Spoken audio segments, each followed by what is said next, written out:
Star Trek Discovery Season 3 is going through a massive tonal shift, and the Picard show wraps up filming. Let's pour it up!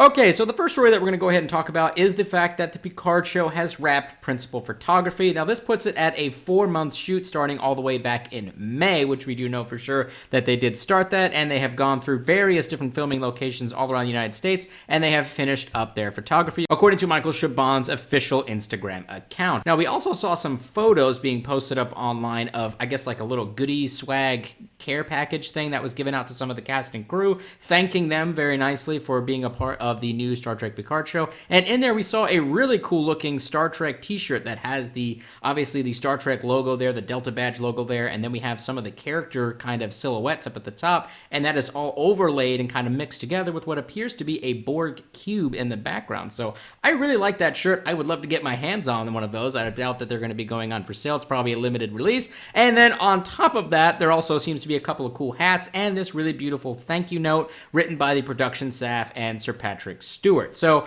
congratulations to that team. I'm sure that they worked really hard over the last 4 months to bring us something that's going to be amazing just based off of the trailers that we've seen. Everything looks super cool so far, so I'm very, very, very excited to see what that final product is. So great job there. I'm super pumped. A bit of a conjunction with that story was that the fact that Michael Chabon's kind of end post on Instagram was shot at Vasquez Rocks. Now, some of you guys may know that that is from the TOS episode Arena, where Kirk did the infamous fight with the Gorn.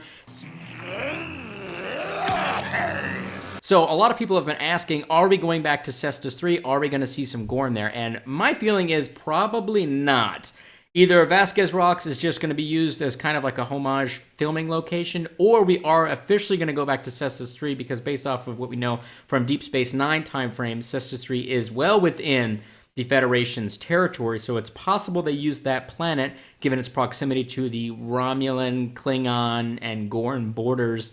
They may be using that as a refugee site for some of the Romulan refugees post-Romulus's destruction. So maybe that's why Picard is visiting it. But whether or not we're actually going to see Gorn there and see Picard fight a Gorn there, I would be surprised if they actually do that. The next up story that I want to go ahead and talk about is the most important thing that we could possibly hear about in regards to Star Trek Discovery Season 3 and potentially moving forward into Seasons 4, 5, and however many more. Now, regardless of your opinions on it, regardless of your feelings towards Star Trek Discovery or these issues that the show may or may not have, putting all those aside, I think it's fair to say that the biggest two complaints that Star Trek Discovery gets levied against it is its tonal shift away from traditional Star Trek and its issues with breaking canon. You can fight all of those in between which way or another, however you guys want. But you cannot deny that those are the two largest complaints that is most commonly leveled against the show. And as of right now, Alex Kurtzman and company have taken the show away from the original series and put it 1,000 years into the future, which is essentially going to hopefully resolve the whole canon issues. And now, over the weekend during one of these comic conventions, Jonathan Frakes was asked about the tonal shift of Discovery, and he had this to say. I can tell you this much about Season 3 of Discovery. It is, in fact, much more optimistic. He also goes on to say that, says, quote, "So I'm here to share that Discovery certainly is taking a more optimistic, traditional Star Trek approach in the next season." So this is great news. I think that the two larger complaints, like I said earlier, are the canon and the tonal shift. They're getting rid of the canon argument, and they're hopefully going to be getting rid of this tonal argument in some regards as well. I know a lot of people did have issues with the tone. I had issues with the tone, especially of Season 1 of Discovery. It seemed a little too jarring from what I would have expected from a Star Trek show, but that's just, my own personal opinion there. Some people didn't have issues with it at all, but the fact that Jonathan Frakes, who we know for sure is filming several episodes of Discovery Season 3, is saying that there is going to be a much more optimistic tone in this show is exciting to hear, and I can't wait to see it. I've said this before, and I'll keep saying it. Star Trek Discovery Season 3 is essentially a soft reboot of the show. They are away from all of the other plot elements that they kind of put forward. All they've got right now is the time suit and the fact that they're 1,000 years into the future. Everything else is gone at that point. So we're going to be zeroing in and kind of refocusing the show, and I think that the idea of breaking off the canon issues and the tone issues at the same time is a very smart move on Alex Kurtzman and Michelle Paradise's and all the rest of the production team's ideas there. It's very smart for them to do that, so I cannot wait to see what some of the footage we get regarding this show and the new season kind of coming up towards the middle of next year, hopefully, or maybe even hopefully sooner. All right, let's go ahead and jump right into the rumor rundown. So there aren't any real rumors to kind of go through, which is great. The only thing I did want to touch on is last episode I reported on the fact that there was a rumor regarding like how there's only going to be like 6 episodes of Star Trek Discovery Season 3, but according to Destination Star Trek, Jonathan Frakes had to pull out of his commitments for that convention because he is busy filming Episode 8 of Star Trek Discovery Season 3. So, as of this point, we know there are at least 8 episodes. However many more there's going to be, it's unclear. My guess is still probably going to be around the 12 to 15 mark. But we do know for sure that there are 8. So that's the only thing I really wanted to add into the rumor rundown discussion. Now let's go ahead and jump into the trivia question of the week. Okay, so a lot of you got the trivia question that I posed last episode pretty quickly, and I'm trying to get these questions to be a little bit more difficult and more challenging as we kind of go on. I don't want to come out of the gate swinging too hard because that might discourage some people from playing. But for those of you who did answer, the correct answer is Fal Torpan. I ask for Fal Torpan.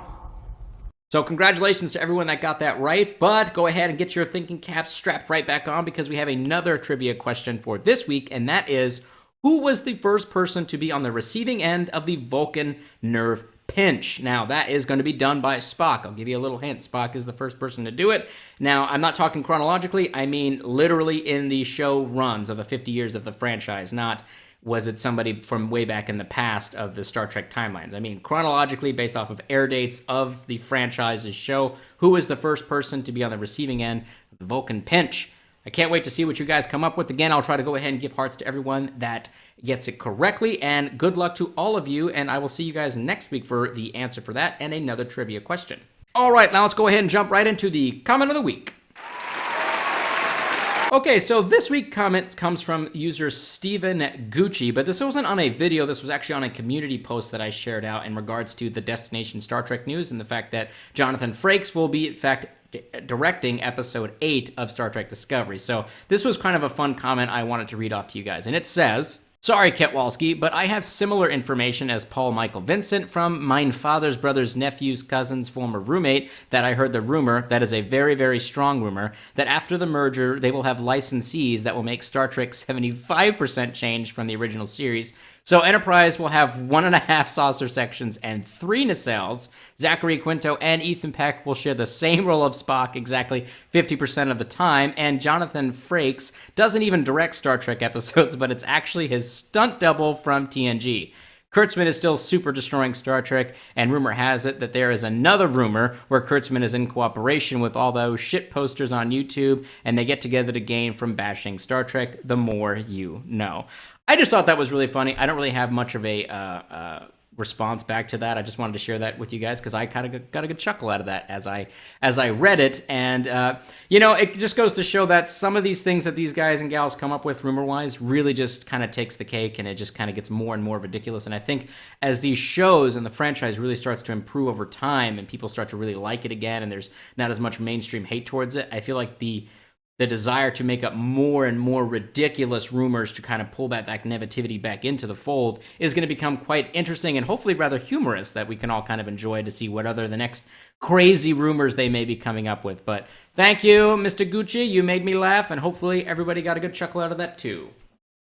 All right, everyone, that wraps up today's Earl Grey. Not too much in the way of news, but we did get 2 really big exciting things. Again, we had the Picard show wrapping up filming and the tonal shift for Discovery, and that's what I want to go ahead and ask all of you guys and gals about right now. What do you think about this news of the tonal shift to Discovery? Are you excited about it? Are you worried that it may damage the show, or are you hoping that they kind of strike somewhere in between? Not too dark and not too Gene Roddenberry campy. I'm curious to hear what all of you guys and gals think about that. Throw that stuff down below so we can get the conversation started, and I will see all of y'all next time. Live long and prosper, my Trekkies!